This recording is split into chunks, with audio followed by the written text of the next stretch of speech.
explanation of the chapter on data representation, which tells us about how internally the data, that is the alphabets in English language, is represented in the memory, which is since the machine understands only 0 and 1, so how these alphabets gets converted in the form of 0 and 1, and the machine does the further processing on it.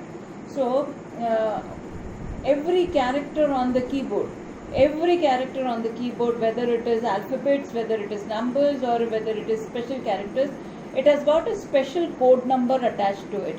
So when you press any key on the keyboard, that code is accepted. So actually, universally, there are 256 ASCII codes are there. Those code numbers which are given to each character on the keyboard, they are known as ASCII code. Now ASCII stands for American Standard Code for Information Interchange. Now there are altogether 256 ASCII codes are there, which starts from 0 and goes up to 255, which is equivalent to 256. Now how it is which code is attached to which alphabet? So here I have just taken an example. Example means these are the actual codes given to these alphabets and the numbers, and rest sheet I have already sent it to you all on WhatsApp. So capital A to capital Z, the code number starts from 65 and goes up to 90, that is 26 alphabets are there, A to Z. So accordingly 65 to 90. Then small a to small z is 97 to 122, and 0 to 9 numbers, they have been given, the ASCII code is 48 to 57. So these are the the ASCII codes given to these alphabets and these numbers 0 to 9. Now other than this, based on these ASCII codes, the conversion takes place. That is, from alphabet it gets converted to 0 and 1, and there are other number systems also. So altogether there are 4 number systems, and those number system, decimal number system is what we follow in our day-to-day life. A decimal, deci means 10. So a number system which consists of 10 digits is decimal number system, and those 10 digits are 0 to 9, which is equivalent to 10. Then the other number system is the octal number system. Octa means 8, and octal number system consists of digits 0 to 7. That is, any number which is a combination of the digits 0 to 7 is an octal number. That is, octal number will never have 8, 9, 10 and all. So, and hexadecimal number system, hexa is 6, decimal is 10. So 10 plus 6, 16. So hexadecimal number system consists of 16 digits, but we know 0 to 9 only the digits are there 10, and then from 10 to 15 has been given to the alphabets A to F, where A is 10, B is 11, and that way it goes on, F is 15. So 10 to 15 is A to F. So that is how it makes a 16. 0 to 9, 10, and A to F another 6. So that is how 16 digits are there. Then comes the binary number system, the actual number system. From all these number system, it gets converted to binary.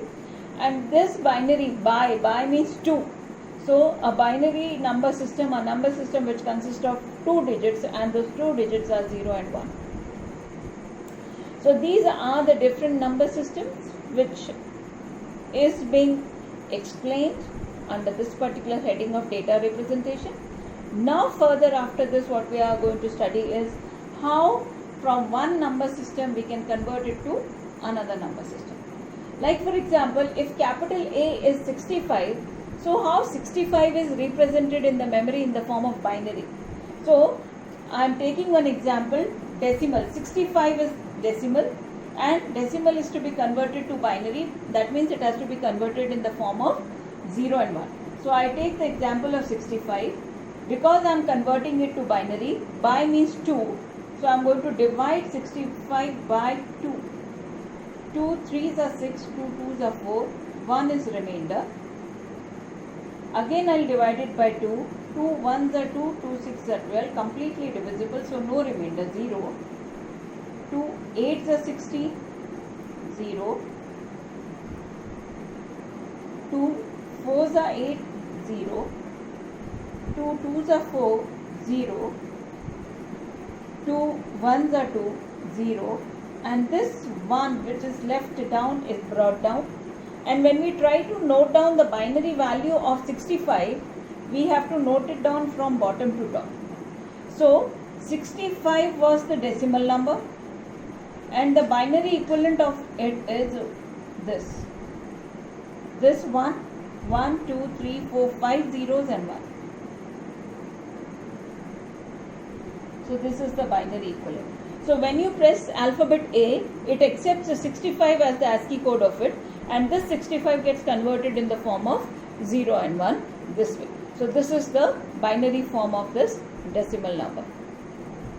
Okay. Now the next step is whether this decimal number, this binary digit is correct or not. You can do the reverse calculation, that is converting a binary back to decimal. So when you are converting this binary back to decimal, you should get 65. Then we can say that this is correct. So let us see that.